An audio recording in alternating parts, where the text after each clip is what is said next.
என்ன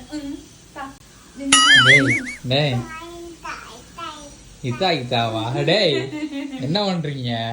என்னடா மார்வேஸ்தல் இருக்கிறீங்க ரெண்டு பேரும்? ரியான் வந்து ரீசன்ட்டா போன் பார்க்க ஆரம்பிச்சிட்டான். போனு கொஞ்சம் நஞ்சம் கிடையாது சொல்லிட்டேனே, அது வேற. கைபேசி உபயோகிக்க ஆரம்பித்து விட்டான்.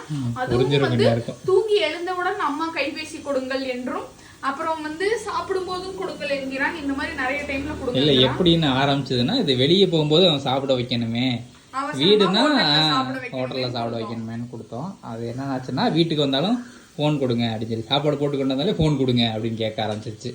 ஸோ அதனால நாங்கள் வந்துட்டு டைவர்ட் பண்ணணும், அதை மறக்க வைக்கணும் அப்படின்னு சொல்லிட்டு என்ன பண்ணலாம் அப்படின்னு யோசிச்சோம் அப்படின்னா, ஹோம் ஸ்கூலிங் ஆக்டிவிட்டி மாதிரி இனிமேல் கொடுக்கலான்னு சொல்லிட்டு நேற்று போயிட்டு கலர் புக்கெல்லாம் வாங்கிட்டு வந்தோம். காலையில் 9 மணிக்கு எந்திரிச்சான், சாப்பிட்டான். வெளியே நாய் பேய் பிசாஸ் எல்லாம் காட்டி 9 மணிலேருந்து 10 மணி வரைக்கும் சாப்பிட்டான். 10 மணிக்கு வந்துட்டு இப்போ இது பண்ணான், கலரிங் பண்ணான். கலரிங்க்கு அப்புறம் மாவுள விளாண்டா கொஞ்ச நேரம். அப்புறம் இப்ப வந்துட்டு பண்ணிட்டு இருக்காரு.